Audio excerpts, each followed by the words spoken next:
King's Talk. My name is Jayshree Roberts, and I'm a clinical psychologist here at NYC Health and Hospitals, Kings County.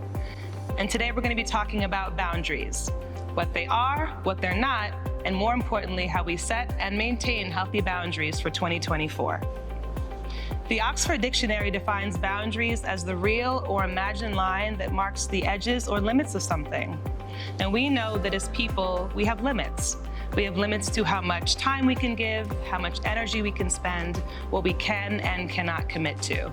We don't have an endless capacity, so that means that our time and our energy are precious resources. So then why are setting healthy boundaries so important? It's because there is a cost to giving too much of ourselves.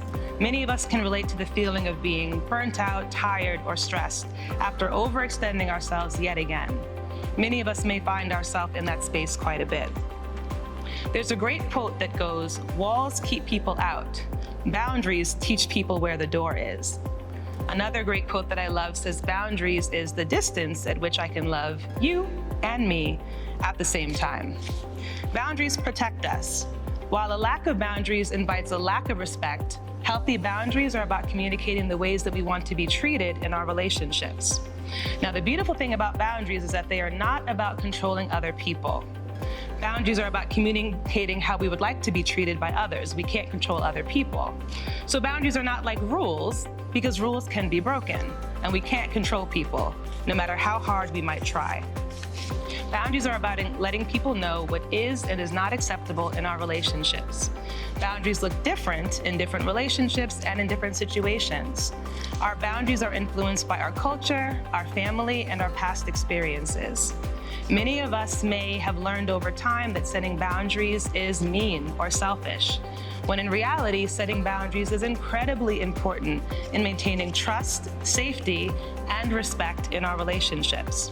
So, what do healthy boundaries look like? I'm glad you asked. Healthy boundaries look like respecting our own opinions, not compromising our values for others, speaking up when our boundaries have been crossed, sharing information appropriately, and this one is really important, doing what you say you're going to do when someone crosses your boundaries. In other words, standing on business. Setting boundaries takes courage. It's a sign of self-awareness and self-respect. Healthy boundaries actually deepen healthy relationships, while they keep unhealthy relationship dynamics at a safer distance. So then what do healthy boundaries sound like? Well, here are some examples. Hey, I'd love to keep talking, but it's getting late. Let's pick this up later. That's a great one for the friends and families in our lives that will talk our ears off for hours and hours at a time and not pick up on subtle or not so subtle clues that we're tired, we're spent, our social battery is depleted. Here's another one. I'm not comfortable with that. Or, please do not comment on my weight or appearance. Another one might be, I'd love to hear how you feel, but I'm not okay with you raising your voice at me. And this one is my personal favorite. No. No is a complete sentence.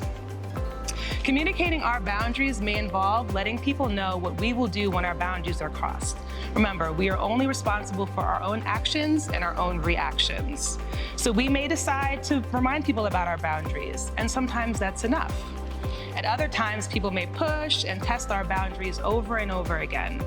In those cases, it is incredibly important to let them know what the consequences of those repeated boundary violations are. We may decide to let them know how their actions have made us feel. We may end the conversation. We can remove ourselves from the situation or ask them to leave.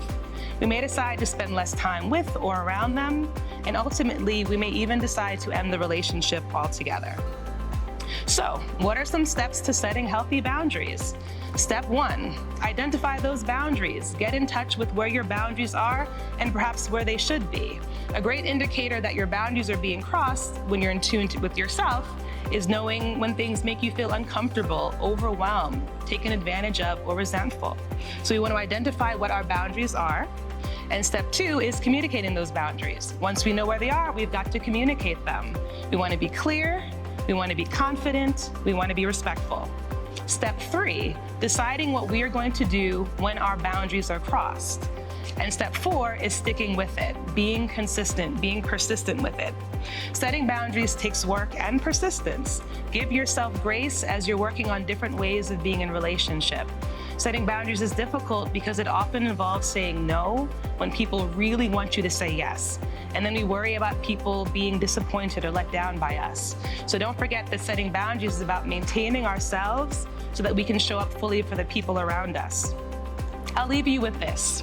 Do the work of understanding what's okay for you and what's not. Do the work of assessing where your boundaries are and perhaps where they need to be. Normalize saying no, not now, or let's think about it later. Take care of yourself. How else can you fully show up for other people? And remember, setting healthy boundaries is the ultimate form of self-care. Thank you. Happy healthy boundary setting in 2024.